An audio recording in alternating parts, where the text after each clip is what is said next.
ஹாய்டா ஸ்டோரிக்குள்ளே போயிடலாமா? நம்ம இன்னைக்கு என்ன ஸ்டோரி பார்க்க போறோம்னா வந்துட்டு ஃபோர்த் பிளாக். ஸோ இது வந்து second part and final part. So last பார்ட்டில் என்ன ஆச்சுன்னு பார்த்துட்டு இந்த பார்ட்குள்ளே போயிடலாமா?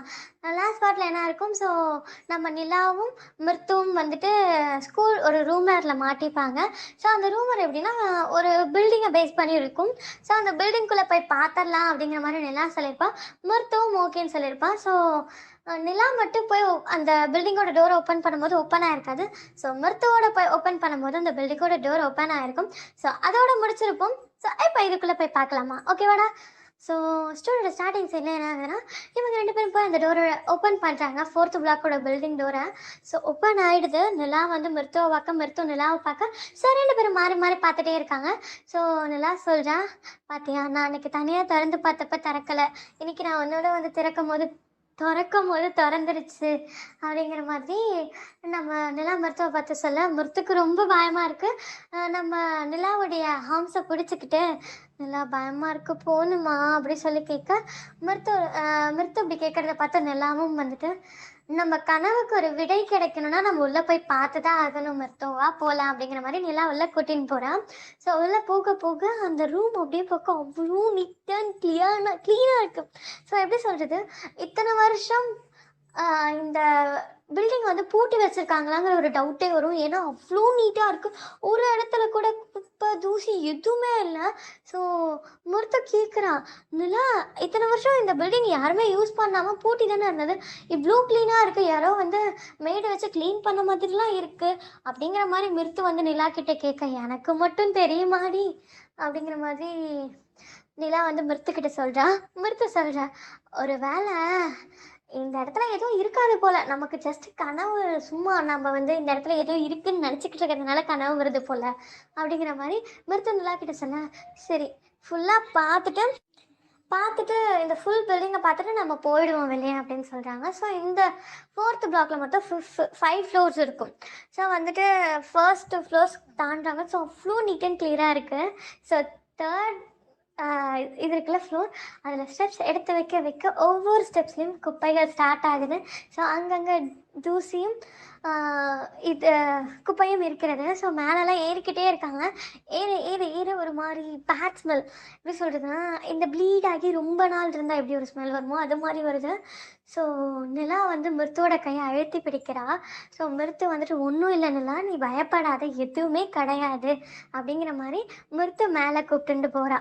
ஸோ ஆக்சுவலி நான் சொல்லியிருப்பேன், ஃபர்ஸ்ட்டு ஃப்ளோர்ஸில் நிலாவோட கையை தான் மிருத்து பிடிச்சிருக்கான்னு சொன்னேன். நிலா தான் வந்து மிருத்துவை காம் டவுன் பண்ணி கூட்டிகிட்டு போகிறான்னு சொன்னேன். ஆனால் தேர்ட் ஃப்ளோர் ஏற ஏற மிருத்து நிலாவை காம் பண்ணி கூட்டிகிட்டு போகிறான். இங்கே என்ன ஆயிடுச்சுன்னா, உள்ளே வரும்போது மிருத்து பயந்துட்டு இருந்திருப்பா. ஸோ இப்போ மிருத்துவோட மென்டாலிட்டி எப்படி ஆயிடுச்சுன்னா, என்ன நடந்தாலும் பார்த்துடலாம், நம்ம தானே பார்க்க போகிறோம், வந்தால் மழை எதுவாக இருந்தாலும் நம்ம பார்த்துக்கலாம் அப்படிங்கிற மாதிரி மருத்துவம் என்ன பண்ணிடுறான்னா வந்து போகலான்னு சொல்லி முடிவு பண்ணுறான். ஆனால் நிலாக்கு இப்போ தான் பயம் ஸ்டார்ட் ஆகுது. பிகாஸ் ஏன்னா அங்கே வர ரத்தத்தோட ஸ்மெல் வரும்போது அவளுக்கு ரொம்ப பயமாக இருக்குது. தைரியமாக இருக்க ஒரு பொண்ணுக்கே அவ்வளோ பயமாக இருக்குன்னா மிருத்துக்கு எவ்வளோ பயமாக இருக்கும். ஸோ மேலே ஏன்னா தேர்ட் ஃப்ளோர்லாம் வந்து அங்கங்கே டஸ்டஸ் இருக்குது. ஸோ அங்கங்கே வந்து குப்பை இருக்குது, ஏதோ நோட் புக்லாம் கிழிச்சு போட்ட மாதிரி இருக்குது, எல்லாமே நிறையா குப்பையாக கிடக்கு. ஸோ மேலே ஏறிக்கிட்டே இருக்காங்க. ஸோ ஃபோர்த் பிளாக்கையும் அந்த ஃபோர்த்து ஃப்ளோரையும் தாண்டுறாங்க. ஸோ ஃபிஃப்த் ஃப்ளோர் போக போக ஸ்டெப்ஸ் கிட்ட போனோடனே அவ்வளோ டார்க்கிஷ். ஸோ மேலே ஏறுறாங்க. ஃபோனில் டேஷ் ஆன் பண்ணிவிட்டு உள்ளே போனால் ஃபோனுக்கு சிக்னலும் கிடைக்கல. ஸோ ஃபோன் டேஷ் ஆன் பண்ணிட்டு மேலே ஏற ஸ்டெப்ஸு எண்ட் ஆகுது. ஸோ ஃபிஃப்த்து ஃப்ளோரோடைய ஸ்டார்டிங்க்கு போயாச்சு. ஆட்டோமேட்டிக்காக ஃபோனோட ஃப்ளாஷ் ஆஃப் ஆகிடுச்சு.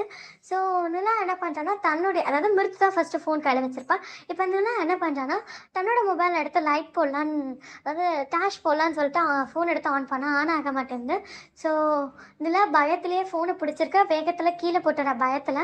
ஸோ அந்த ஃபோனை தேடுறதுக்கோசரம் கீழே உட்காரும் போது மிருத்து சொல்கிறா, நம்ம போகும்போது மொபைல் எடுத்துக்கலாம், அங்கே பாரு ஏதோ ஒரு வெளிச்சம் அடிக்குது, கேண்டில் லைட் மாதிரி இருக்குது, நம்ம அங்கே போய் பார்க்கலாம் அப்படிங்கிற மாதிரி சொல்கிறா.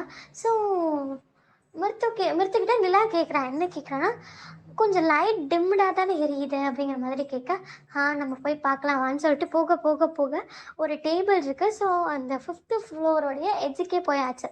ஸோ கடைசிக்கே போயாச்சு. ஒரு ரைட்டிங் டேபிள் மாதிரி இருக்கா. அந்த டேபிளில் அதாவது ஒரு உட்டன் டேபிள், ஓகேவா. ஸோ அதில் ஒரு கார்னரில் வந்துட்டு கேண்டில் இருக்குது, ஒரு புக் ஓப்பன் ஆகிருக்கு. சரி, ஒரு புக் ஓப்பன் ஆயிருக்கு. அந்த புக்குக்கு கீழ ஒரு டைரி இருக்கு. ஸோ அந்த புக்க எடுத்து பார்த்தா வந்துட்டு, ஒரு நார்மல் ஒரு காமிக் புக், ஒரு புக் மாரி. ஸோ நார்மல் புக் மாரி. ஸோ அந்த இந்த புக் எப்படின்னா, ஒரு லவ் பேஸ்டு புக் மாரி. Normal book, love based book மாரி. ஸோ அந்த புக்க க்ளோஸ் பண்ணிட்டு கீழ பார்த்தா ஒரு டைரி. ஸோ அந்த டைரிய எடுக்கிறா. ஸோ எடுக்கிறது யாருன்னு பார்த்தா நிலா. ஸோ நிலா எடுத்து படிக்க ஸ்டார்ட் பண்றா. ஸோ நார்மலா ஒரு பொண்ணுடைய கனவுகள், ஆசைகள், என்னோட வாழ்க்கை இப்படிதான் இருக்கணும் அப்படிங்கிற மாரி ஒரு 5 வயசு குழந்தை எப்படி எழுதி வச்சிருக்குமோ டைரி. ஸோ 5லேருந்து 6 வயசுக்குள்ள ஒரு குழந்தை எழுதல டைரி. நான் இன்னைக்கு இதெல்லாம் பண்ணேம்மா அப்படிங்கிற மாதிரி எழுதி வச்சிருக்கா. ஸோ அதெல்லாம் படிக்க படிக்க நிலாவோட ஃபேஸில் ஒரு ஸ்மைல் அப்பியர் ஆகுது. பிகாஸ் ஏன்னா அந்த பொண்ணோட லைஃப் அவ்வளோ ஒரு ஹாப்பினஸ்ஸாக இருந்திருக்கு. ஏன்னா வந்துட்டு அந்த ஒரு 5 டு 6 வயசுக்குள்ளே இருக்க வருஷங்கள் அவ்வளோ ஹாப்பியாக இருந்திருக்கு. பிகாஸ் ஏன்னா அவங்க அப்பாவோட அவள் அவ்வளோ என்ஜாய் பண்ணியிருக்கா. ஸோ 6th இயர் போகிறா, 7th இயர் போகிறா. ஆக்சுவலி அந்த டைரி பேஜ் திருப்ப திருப்ப திருப்ப வந்துக்கிட்டே இருக்குது. ஆக்சுவலி ஸ்டார்ட் பண்ணது அவரோட 6 இயர்ஸில். இப்போ 12 இயர்ஸில் வந்து நிற்கிது. பட் இருந்தாலும் அந்த பேஜ் குறையவே இல்லை. உண்மை சொல்ல போனால் டே டு டே லைஃப் என்னென்ன பண்ணியிருக்காளோ அது எல்லாமே ரெக்கார்டர்ஸாக இருக்குது. ஆனாலும் அந்த டைரியுடைய பேஜஸ் குறையவே இல்லை. ஸோ மிருத்து வேகமாக வாங்கிட்டு பார்க்குறா. 6 வருஷம் படிச்சுட்டு இன்னமுமா இந்த டைரி முடியல அப்படிங்கிற மாதிரி மிருத்து நிலா கிட்ட வேகமாக வாங்கி பார்க்க, அந்த டைரியை க்ளோஸ் பண்ணி பார்த்தா ஜஸ்ட் ஒரு 365 பேஜஸ் இருக்க மாதிரி தான் இருக்குது. ஆனால் பேஜ் திருப்ப திருப்ப வந்துக்கிட்டே இருக்குது. திரும்ப ஓப்பன் பண்ணையில் இவ எந்த பேஜில் படிச்சுட்டு விட்டாலும் அந்த பேஜ் தான் ஓப்பன் ஆகுது. அதுக்கு மேலே மிருத்து படிக்க ஸ்டார்ட் பண்ணுறா. ஃபர்ஸ்ட் 5 to 6 இயர்ஸ் வரலும் எவ்வளோ ஹாப்பியாக இருந்திருப்பாளோ, ஆனால் 6 இயர்ஸ்க்கு மேலே அந்த பொண்ணு அவ்வளோ கஷ்டங்கள் பட்டிருக்கா. ஸோ வந்துட்டு அந்த பேஜ் படிக்க படிக்க படிக்க ஸோ ஒரு அந்த பொண்ணுக்கு அந்த டைரி எழுதியிருக்க பொண்ணுக்கு 25 வயசு, 25 இயர்ஸ் ஆகும் பொழுது படிக்க ஆரம்பிக்கிறா. ஸோ நம்ம யாரோ நிலாவுடைய தலையை பிடிச்சு அழுத்துற மாதிரி, அதாவது அவள் கனவுல இருக்கும்ல, தலையை யாரோ டம்ப் பண்ணுற மாதிரி இருந்திருக்கும். அதே மாதிரி அந்த தரைக்குள்ளே தள்ளுற மாதிரியே இருக்குது.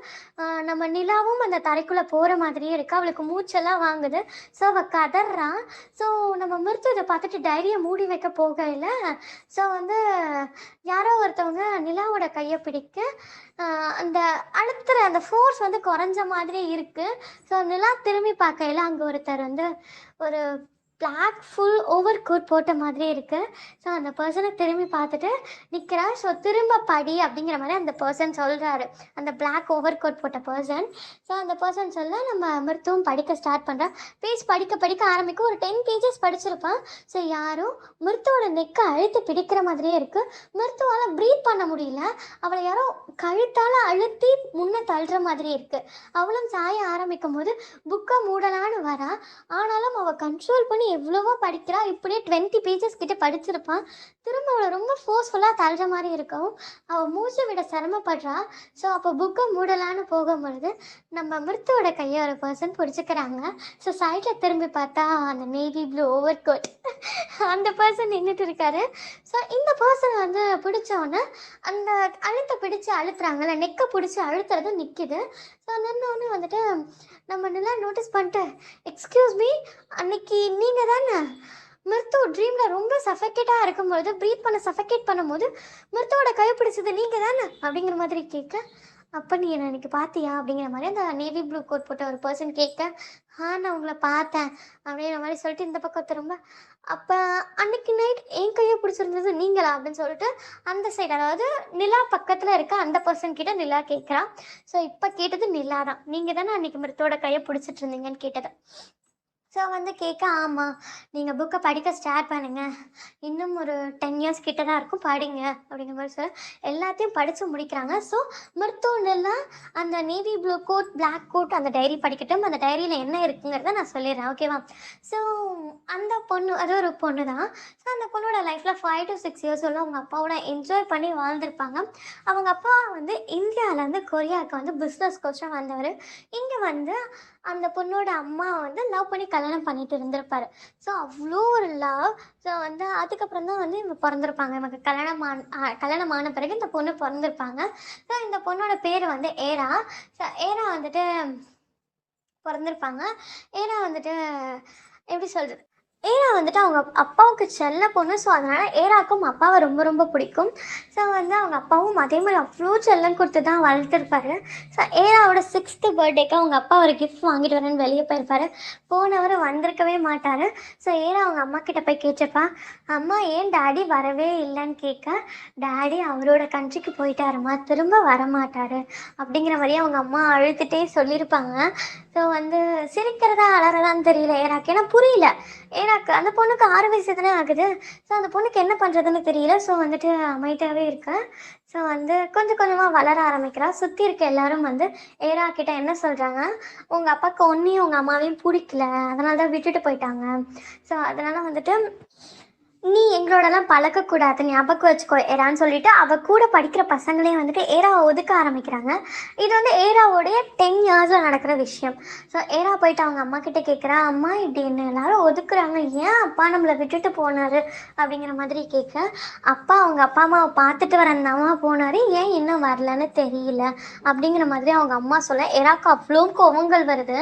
ஸோ ஏரா வந்து அம்மா நீ இப்படி பண்ணாத அப்படிங்கிற மாதிரி சொல்ல. ஸோ வந்து சுற்றி இருக்க எல்லாரும் வந்து ஏராவை ரொம்ப புள்ளி பண்ணுறாங்க. அந்த புள்ளியில் தான் வந்து ஏரா வளரவே செய்கிறா. ஸோ அவளுக்கு எப்படி இருக்குன்னா, அப்பாங்கிற ஒரு பர்சன் அவளுக்கு தேவையாக இருக்குது. அப்பா இருந்திருந்தால் நம்மளை இப்படி யாரும் கிண்டல் பண்ணியிருக்க மாட்டாங்க, புள்ளி பண்ணியிருக்க மாட்டாங்களான்னு தோண ஆரம்பிக்குது. ஸோ ஏரா அப்பாவை வெறுக்க ஸ்டார்ட் பண்ணுறா, நம்மளை விட்டுட்டு போன அப்பா நமக்கு தேவை கிடையாது அப்படிங்கிற மாதிரி. ஸோ இப்படியே வளர ஆரம்பிக்க ஏராவுடைய 16 இயர்ஸ், ஓகேவா, 16 இயர்ஸில் வந்துட்டு ஏரா வந்து அவங்க அம்மா கிட்ட ரொம்ப வந்து ரொம்ப வந்து ஸ்ட்ரெஸ்ஸில் கத்துறா, அம்மா எனக்கு தெரியாது, அப்பா பார்த்தாக்கணும், அப்பா எங்கே இருக்கார் அப்படி கேட்க, அப்பா வந்து இந்தியன்றா அப்படிங்கிற மாதிரி மட்டும் சொல்கிறாங்க, மித்ததெல்லாம் என்னால் சொல்ல முடியாதுன்னு சொல்லிடுறாங்க. ஏரா வந்துட்டு, ஏம்மா அப்பா உன்னை விட்டுட்டு போனாரா, அப்பா உன்னை லவ் பண்ணலையா அப்படிங்கிற மாதிரி கேட்க, அப்பா என்னை லவ் பண்ணாருடா, ஆனால் அப்பாவுக்குன்னு ஒரு வாழ்க்கை இருக்குல்லடா அப்படிங்கிற மாதிரி சொல்ல ஏராக்கும் கோவம் வருது. அம்மா நீ என்ன பேசுறன்னு தெரியுதா, அப்பாவோட வாழ்க்கை நானும் நீயும் தான், எப்படி அப்பாவுக்கு இன்னொரு வாழ்க்கை இருக்கும் அப்படிங்கிற மாதிரி கேட்க, ஏன்னா நீ சின்ன பொண்ணு ஞாபகம் வச்சுக்கோ அப்படிங்க ஏரா கோச்சிட்டு போயிடுறா. ஸோ வந்து இப்படியே டேஸஸும் ஸ்கிப் ஆக ஏராவோட 18 இயர்ஸ். ஸோ ஏராவோட 18 இயர்ஸில் வந்துட்டு அவங்க அம்மாவுக்கு ரொம்ப உடம்பு சரியில்லாமல் இருக்காங்க, படுத்த படுக்கையாக இருக்காங்க. ஏரா போயிட்டு அம்மா என்னாச்சுமா, இப்போ வச்சு அப்பா வருவாராம்மா அப்படின்னு கேட்க, ஏராவோட அம்மா சொல்கிறாங்க, ஏரா உன்னோட அப்பாவுக்கு இன்னொரு கல்யாணம் ஆயிடுச்சு அப்படின்னு சொல்ல ஏராவுக்கு ரொம்ப கஷ்டமாக இருக்குது. ஸோ உனக்கு ஒரு தம்பியோ தங்கச்சியோ இருக்காங்கன்னு சொல்லியிருக்காரு, அப்பா தனக்கு குழந்தை பிறந்துருச்சுன்னு லெட்டர் அனுப்பியிருந்தாரு அப்படிங்கிற மாதிரி சொல்கிறாங்க.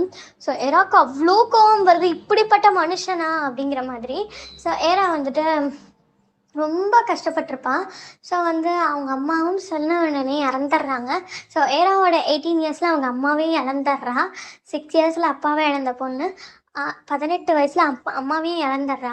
ஸோ இப்படியே அவளுடைய காலேஜ் ஸ்டடிக்கோசம் அவளே ஒர்க் போய் படிக்க ஆரம்பிக்க. ஸோ சுற்றி இருக்கவங்க, உனக்கு உங்கள் அப்பாவுக்கும் உன்னை பிடிக்கல, உங்கள் அம்மாவுக்கும் உன்னை பிடிக்கல, உன்னை லவ் பண்ணுற யாருமே உன் கூட கடைசி வரலும் இருக்க மாட்டாங்க ஏரா அப்படிங்கிற மாதிரி நிறைய பேச்சுகள் வாங்கி தான் வளர ஆரம்பிக்கிற ஏரா. இப்படியே வளர்ந்தாவ அவளுடைய காலேஜில் அவள் ஒருத்தரை லவ் பண்ணா. ஸோ நல்லா லவ் பண்ணியிருப்பா, கல்யாணம் பண்ணிட்டு இருந்திருப்பா. ஏராவோட 23 இயர்ஸில் லவ் பண்ணிட்டு இருந்திருப்பா. ஸோ வந்து நான் லவ் பண்ணிட்டு இருக்கேன் அப்படிங்கிற மாதிரி லெட்டர் எழுதி வச்சுருப்பா. ஏராவோட 23 இயர்ஸில் மேரேஜும் பண்ணிப்பான் அந்த பர்சனை. ஸோ மேரேஜ் பண்ணி 2 வீக்ஸில் அவள் லவ் பண்ண அந்த பர்சன் இறந்துருப்பார். ஸோ வந்து அந்த டைரி அதோடு முடிஞ்சிருக்கு. ஸோ டைரியோட மூடி அந்த டேபிள் மேலே வைக்கிறான். ஸோ அந்த டைரி மேலேருந்து ரத்தம் கீழே வருது. அந்த டேபிள் மேலே பட்ட டேபிள்லேருந்து அந்த தரைக்கு அந்த ரத்தம் ஊற்றுது. அதாவது இப்போ கை கட் பண்ணிக்கிட்டு எப்படி ரத்தம் போகுமோ அது மாதிரி போகுது. ஸோ இதை பார்த்த உடனே நிலாக்கும் சரி மிருத்துக்கும் சரி ஒன்றும் புரியல. ஸோ ரத்தம் மட்டும் போயிட்டே இருக்கு. ஸோ அந்த கேண்டில் இவ்வளோ நேரம் லைட்டாக எரிஞ்சிட்டு இருந்தது, இப்போ பிரைட் ஆகுது. ஸோ வந்துட்டு அப்படியே ஏதோ சைடில் சவுண்ட் கேட்குற மாதிரி இருக்கு. நிலா, அதுவும் இல்லாமல் மருத்து, அப்புறம் இவங்க 2 பேரோட கையை 2 பர்சன் பிடிச்சிருக்காங்க. அவங்க 2 பேரும் வந்து திரும்பி பார்க்குறாங்க. ஸோ திரும்பி பார்த்தா அங்கே வந்து ஒரு சோல் இருக்குது. அந்த சோல் எப்படி இருக்குன்னா, white and black mixed hair இருக்குல்ல அந்த மாதிரி, அதாவது கோஸ்ட்லாம் எப்படி மிக்ஸ்டாக அந்த ஏர் மாதிரி தானே இருக்கும். ஸோ கருப்பு கலரில் இருக்கும், இல்லை வெள்ளை கலரில் இருக்கும். ஆனால் இந்த கோஸ்ட் மட்டும் 2ம் கலந்த மாதிரி இருக்குது. ஸோ வந்துட்டு அந்த கோஸ்ட் என்ன பண்ணுதுன்னா, வேகமாக வந்து நம்ம நிலாவோட கழுத்தை பிடிச்சிட்டு, நான் உன்னை அந்த டைரியை படிக்க வேணாம் தானே சொன்னேன், நீதான், உன்னால தான் என் வாழ்க்கையே போச்சு அப்படிங்கிற மாதிரி நிலாவோட கழுத்தை பிடிச்சி அப்படி அழுத்துது. ஸோ அந்த பிளாக் ஓவர் கோட் போட்ட பர்சன் வந்து ஏதோ ஒன்று சொல்ல, ஸோ அந்த கோஸ்ட் வந்து தள்ளி போகுது. பிகாஸ் ஏன்னா அந்த பிளாக் கலர் கோட் போட்ட பர்சன் கோஸ்ட் ஹண்டர். ஸோ வந்து அப்படிப்பட்ட பர்சன் கோஸ்ட்டை ஹண்ட் பண்ணுற பழக்கம் இருக்கு அவருக்கு. ஸோ அவர் என்ன பண்ணுறாருன்னா ஏதோ ஒரு ஸ்பெல்ஸ் எல்லாம் அது பின்ன போகுது. ஸோ நிலா திரும்பி பார்க்க அந்த பர்சன் மூஞ்சில் அந்த மாஸ்க் கீழே விழுந்திருக்கும். அந்த பர்சன் வேறு யாரும் கிடையாது, ஆரம் தான். ஸோ அந்த கோஸ்ட் என்ன பண்ணுதுன்னா நிலா பக்கத்தில் போக்கையில் தான் இப்படி நடக்குதுன்னு சொல்லிட்டு மிருத்துவை பிடிச்சி தள்ளி விட செவுத்தில் மிருத்துவ இடித்து அவளுடைய மண்டையிலேருந்து, அதாவது ஹெட்டிலேருந்து ரத்தம் அவ்வளோ வருது. ஸோ வந்தவொடனே திரும்ப என்ன பண்ணுறான்னா அந்த கோஸ்ட் வந்து என்ன பண்ணுதுன்னா, அதாவது அந்த ஏரா வந்து என்ன பண்ணுதுன்னா நம்ம மிருத்துவோடைய நெக்கை பிடிச்சி அப்படி அழுத்துது. ஸோ அதுக்குள்ளே அந்த நேவி ப்ளூ கோட் போட்ட அந்த பர்சன் வந்துட்டு நம்ம மிருத்துவை பிடிச்சி பின்னலுக்கு அந்த கோஸ்டால் தொட முடியல. கோஸ்ட்டுக்கு என்ன பண்ணுறதுன்னு தெரியல. ஸோ அங்கே இருக்க ஷெல்ஃப் எல்லாம் தள்ளி விட்டுட்டே இருக்குது. ஸோ வந்துட்டு அதுலேருந்து அந்த இவங்க 2 பேருமே ஸ்பெல் யூஸ் பண்ணுறாங்க. ஆக்சுவலி அந்த நேவி ப்ளூ கோட் போட்ட பர்சன் வந்து வேறு யாரும் கிடையாது, நம்ம ஜிமின்ஷி தான். ஸோ அந்த ஜிமின்ஷி என்ன பண்ணுறாருன்னா வந்து அவரும் ஸ்பெல் யூஸ் பண்ணுறாரு. ஸோ 2 பேர் பக்கத்துலேயும் கோஸ்டால் வர முடியாத காரணத்தினால் ஷெல்ஃப் எல்லாம் தள்ளி விட ஸ்டார்ட் பண்ணுது. ஸோ ஷெல்ஃப் எல்லாம் விளையில நம்ம ஆரம் என்ன பண்ணுறாருன்னா நிலா மேலே விழ வருதுன்னு சொல்லிட்டு இவர் வந்து நிலாவுக்கு முன்னே நின்று அந்த ஷெல்ஃபை தள்ளி விடுறேன்னு சொல்லி இவரோட ஷோல்டர்லேயே அடி வாங்கிக்கிறாரு. ஸோ நிலாவுக்கு என்ன பண்ணுறதுன்னு புரியல. ஸோ நிலா வந்துட்டு நீ யாரை எதுக்கு எங்கள் எல்லாரையும் இப்படி கஷ்டப்படுத்திட்டு இருக்க அப்படிங்கிற மாதிரி நிலா கேட்க மருத்துவம் கேட்குறான். ஆமாம், நாங்கள் உனக்கு என்ன கஷ்டப்படுத்தணும், உன்னை எங்களுக்கு தெரியவே தெரியாது, ஏன் எங்கள் 2 பேரையும் பாயிண்ட் அவுட் பண்ணி எங்கள் 2 பேரை ஹர்ட் பண்ணணும்னு நினச்சிக்கிட்டு இருக்க அப்படிங்கிற மாதிரி மருத்துவம் நிலாவும் மாறி மாறி கேட்க. ஸோ ஆரம் சொல்ல ஆரம்பிக்கிறாரு.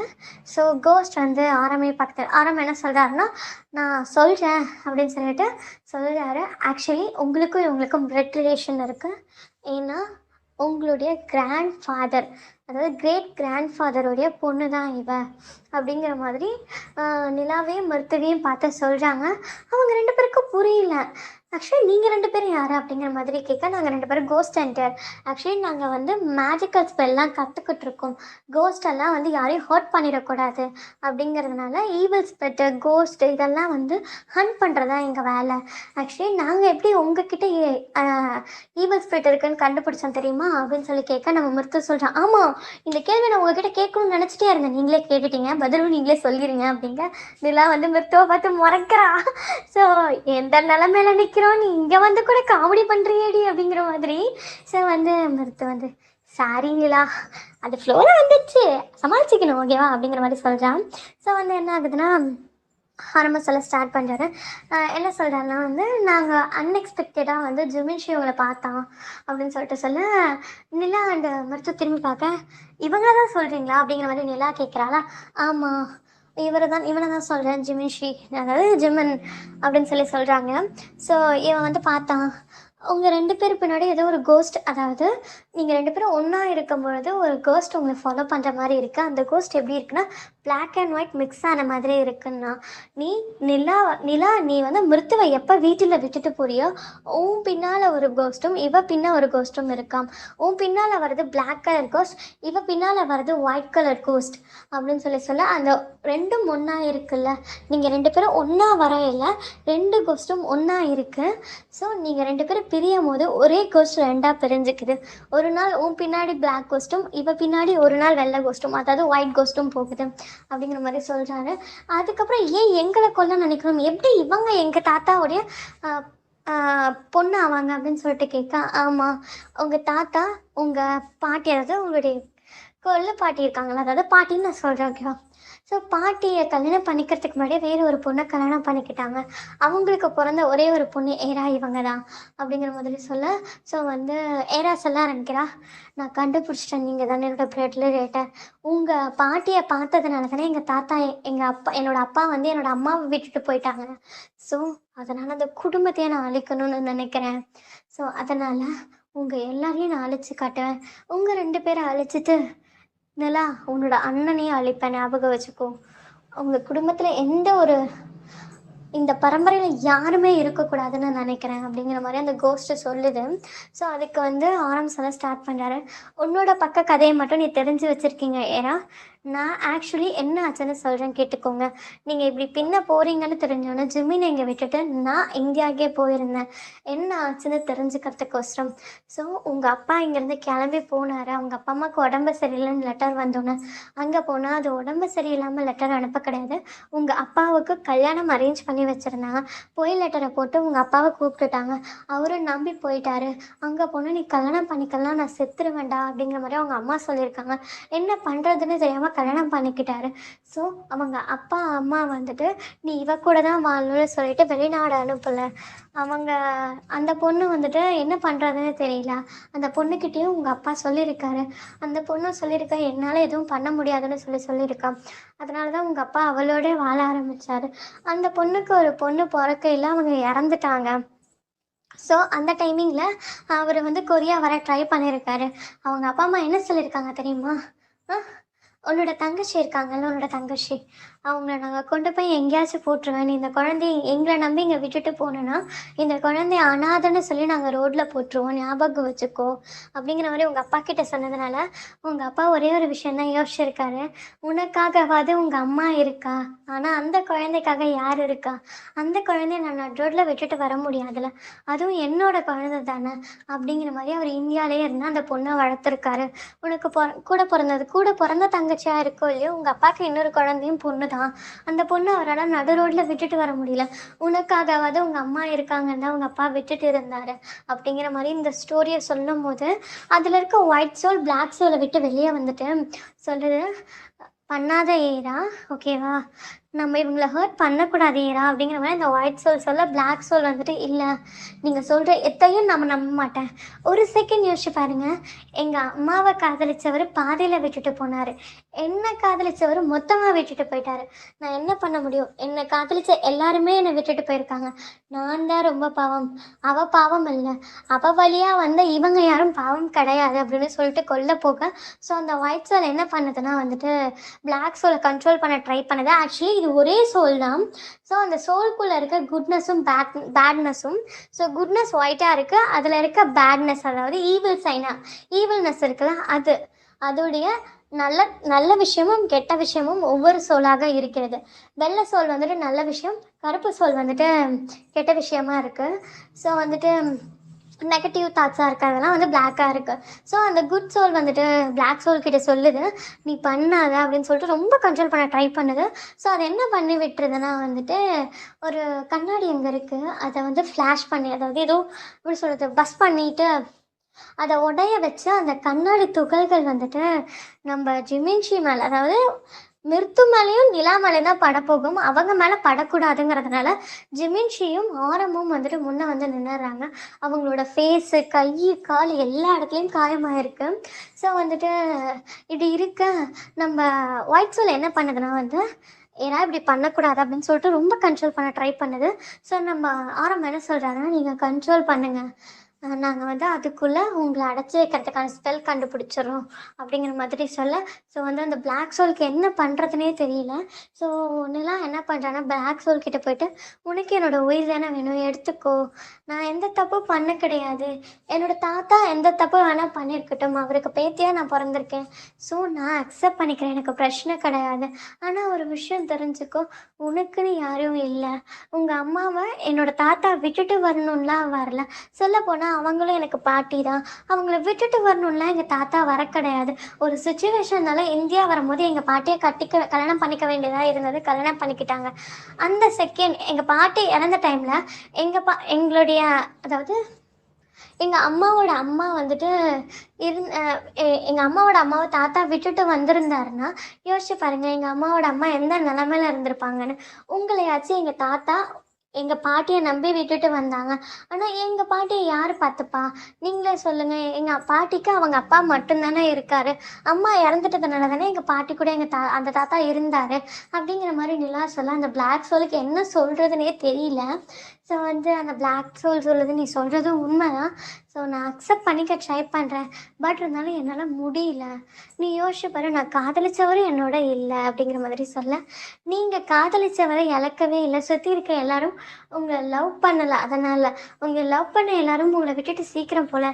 நீங்க உங்கள முழுசா லவ் பண்ணல. சுத்தி இருக்க எல்லாரும் உங்கள லவ் பண்ணணும்னு நெனச்சுட்டு, நீங்க உங்கள லவ் பண்ணாம விட்டுட்டீங்க ஏன்னா. பாட்டி நீங்களே யோசிச்சு பாருங்க. நீங்க உங்கள லவ் பண்ணியிருந்தா, சுத்தி இருக்கவங்க உங்கள லவ் பண்ணணும்னு நீங்க நெனச்சிருக்கவே மாட்டீங்க. ஒரு விஷயம் தெரிஞ்சுக்கோங்க, நம்மள நம்ம லவ் பண்ணா போதும். சுத்தி இருக்க எல்லாரும் நம்மள லவ் பண்ணணும்னு அவசியமே கிடையாது. அப்படிங்கிற மாரி அந்த சோல் கிட்ட சொல்ல, அந்த சோலுக்கு என்ன ஆச்சுன்னு தெரியல. அது அதுக்கு புரியுது போல. நம்ம மேல நம்பிக்கையும், காதலும் வச்சிருக்கணும். நம்மள லவ் பண்ணாததுனால தானே இந்த நிலைமைக்கு வந்திருக்கோம் அப்படின்னு சொல்லிட்டு அது யோசிக்குது. ஸோ மிருத்து முன்ன அந்த பிளாக் சோல் கிட்ட, உங்களுக்கு என்னோட உயிர் வேணுனாலும் எடுத்துக்கோங்க. எனக்கு பிரச்சனை இல்ல. நீங்க இன்னொரு விஷயமும் தெரிஞ்சுக்கோங்க. நீங்க உங்கள காதலிச்சிருந்தா சூசைடுங்கிற ஒரு எண்ணத்த எடுத்திருக்கவே மாட்டீங்க. வாழ்க்கைய வாழ்ந்திருப்பீங்க. நீங்க உங்கள காதலிக்காததுனால தான், உங்கள காதலிச்ச ஒரு பெர்சன் இறந்துட்டாங்கன்னு சொல்லிட்டு, நீங்களும் சூசைட் பண்ணிட்டு இறந்துருக்கீங்க. அப்படிங்கிற மாதிரி சொல்றாங்க. ஆக்சுவலி என்ன ஆயிருக்கும்னா, அந்த 23 இயர்ஸ்ல நம்ம ஏனாக்கு கல்யாணம் இருக்கும் 2 வீக்ஸ்ல இறந்துருப்பாங்க அவங்க ஹஸ்பண்ட்னு சொன்னேன். ஸோ அவங்க ஹஸ்பண்ட் இறந்து 2 மந்த்ஸ்ல மென்டலி அதாவது ஸ்ட்ரெஸ்ட் ஆகி ஹஸ்பண்டும் இறந்தாச்சு, அப்பாவும் விட்டு போயிட்டாரு, அம்மாவும் இறந்துட்டாங்க. யாருமே தன்னை காதலிக்கிற யாருமே நம்ம கூட இல்லைன்னு சொல்லிட்டு அந்த மென்டல் ஸ்ட்ரெஸ்லேயே நம்ம ஏறாவும் சூசைட் பண்ணிட்டு இறந்துருப்பாங்க. ஸோ அதை தான் மிருத்து இங்கே சொல்கிறா. ஸோ அந்த புக்கில் நீங்கள் 2 வீக்ஸ் எழுதியிருப்பீங்க. ஸோ அதுக்கப்புறம் உங்கள் ஹஸ்பண்ட் இறந்த பிறகு நீங்கள் எழுதலை. கரெக்டாக நீங்கள் இறந்து போகிறதுக்கு 2 மணி நேரத்துக்கு முன்னே எழுதியிருக்கீங்க அப்படின்னு சொல்லிட்டு சொல்கிறா. ஸோ எனக்கு கஷ்டமாக இருக்குது, என்னை யாரும் காதலிக்கலை அப்படிங்கிற மாதிரி எழுதியிருக்கீங்க. நீங்கள் உங்களை காதலிச்சிருந்தா நீங்கள் இறந்துருக்கவே மாட்டீங்க அப்படிங்கிற மாதிரி மிருத்து சொல்கிறா. ஸோ இதை கேட்டோன்னா அந்த சோலுக்கு என்ன பண்ணுறதுன்னு தெரியல. ஒயிட் சோல் அந்த பிளாக் சோலோட மிங்கிள் ஆகிடுது. ஸோ அது சொல்லுது, என்னோட சோல் என்னை விட்டு இந்த இடத்த விட்டு போகணும்னா என் வீடு, அதாவது இந்த இடத்துல ஃபர்ஸ்ட் என்னோட பழைய வீடு இருந்தது. அதுக்குள்ளே ஒரு பெண்டன்ட் இருந்தது. அது இந்த பில்டிங்குள்ளே தான் எங்கேயோ இருக்குது.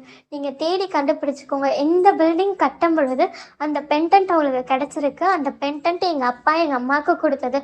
அந்த பெண்டன்ட்டை அழிச்சா மட்டும்தான் என்னால் இந்த உலகத்தை விட்டு போக முடியும், என்னுடைய உலகத்துக்கு அப்படிங்கிற மாதிரி அந்த சோல் சொல்லுது. ஸோ அந்த சோலும் தேடுது, ஆரம், ஜிம்மின்னு, நெல்லா, முருத்தம் எல்லாம் தேடுறாங்க. ஸோ நான் ஒரு டேபிள் சொல்லியிருப்பேன்ல, ரத்தம் வடிஞ்சு கீழே ஊற்றிருக்கும்னு சொல்லிட்டு, பிளட் ப்ளீடாக இருக்கும்னு. அந்த டேபிளுக்கு கீழே தரை எப்படி இருக்குன்னா இந்த கார்ட்போர்ட் ஷீட்டில் செஞ்சுருப்பாங்களே, ஸோ அது மாதிரி இருக்குது. நடக்கையில் இது மிருத்து நோட்டீஸ் பண்ணியிருப்பான். மிருத்து போய் தட்டி பார்க்கையில் அந்த இடத்துல மட்டும் தரை ஆடும். ஸோ அதனால் மிருத்து என்ன பண்ணுறாங்கன்னா அதை ஓப்பன் பண்ணி பார்த்தா அதுக்குள்ளே தான் அந்த பெண்டன்ட் இருக்குது. ஸோ அந்த சோல் சொல்லிட்டு, இதுதான் அந்த பெண்டன்ட், இதை நீங்கள் அழிக்கணும் அப்படிங்கிற மாதிரி சொல்ல, எப்படி அழிக்கணும், எங்கே அழிக்கணும் அப்படின்னு சொல்லி கேட்க, அந்த சோல் சொல்லுது எனக்கு தெரியாது அப்படிங்கிற. ஆரம் சொல்கிறாரு, உங்கள் தாத்தா கிட்ட இந்த பெண்டன்ட்டை போய் சேர்த்தா போதும், இந்த சோல் போயிடும் அப்படிங்கிற மாதிரி சொல்கிறாரு. ஸோ ஓகே அப்படின்னு சொல்லிட்டு இவங்க 2 பேரும் நாங்கள் இப்போ வெளியே போகலாமா அப்படிங்கிற மாதிரி கேட்க, நீங்கள் போங்க, இனிமேல் நான் எந்த டிஸ்டர்பும் பண்ண மாட்டேன், உங்கள் குடும்பத்தில் இருக்க யாரையும் ஹர்ட் பண்ண மாட்டேன், நான் உங்களை ஹர்ட் பண்ணியிருந்தா ஐம் சாரிங்க. ஸோ இவங்க 2 பேரும் போய் அந்த சோலை ஹக் பண்ணிக்கிறாங்க, மருத்துவாண்ட நல்லா. ஸோ அந்த சோலுக்கு எப்படி இருக்குன்னா, இவங்களுடைய கண்ணீர் அந்த சோலுக்குள்ளே போகுது, அதாவது அந்த சோல் மேலே பட. ஸோ மிருத்துவான் நிலாவுடைய கண்ணீர் படும்போது அதுக்கு ரொம்ப கஷ்டமாக இருக்குது. ஸோ ஃபர்ஸ்ட் பிளாக் அண்ட் ஒயிட்டாக இருந்த சோல் இப்போ ஒயிட் கலராக சேஞ்ச் ஆகிக்கிட்டே இருக்குது. ஸோ மிருத்துவும் நல்லா வீட்டுக்கு போகிறாங்க. ஸோ வீட்டுக்கு போகிற வழியெல்லாம் அந்த மண்டைக்கெல்லாம் கட்டு போட்டு அனுப்பிச்சி விட்டுறாங்க ஆரம்பம் ஜிம்மினும். ஸோ போயிட்டு அவங்க வீட்டில் இருக்கவங்களாம் என்னாச்சு ஏதாச்சுன்னு கேட்க ஒன்றுமே சொல்லலை. நான் இந்தியா போகணும், பாட்டி வீட்டுக்கு போகணும் அப்படிங்கிறாங்க. ஸோ சரின்னு சொல்லிட்டு இவங்களும் கூப்பிட்டு போகிறாங்க. ஏன்னா இவங்க வீட்டிலலாம் பொண்ணுங்க அடம் பிடிச்சா செய்கிறவங்க, ஸோ அப்பா அம்மா. ஸோ நிலாவும் மிருத்தையும் இந்தியா கூப்பிட்டு போக, ஸோ ஆரம்பம் ஜின்னு இவங்களை ஃபாலோ பண்ணிட்டே வருவாங்க. ஸோ வந்தோடனே அப்படியே 2 டேஸ் போயிருக்கும். அவங்க தாத்தா பாட்டிக்கெலாம் பேத்தி பேரனை பார்த்தோன்னா அவ்வளோ சந்தோஷம்.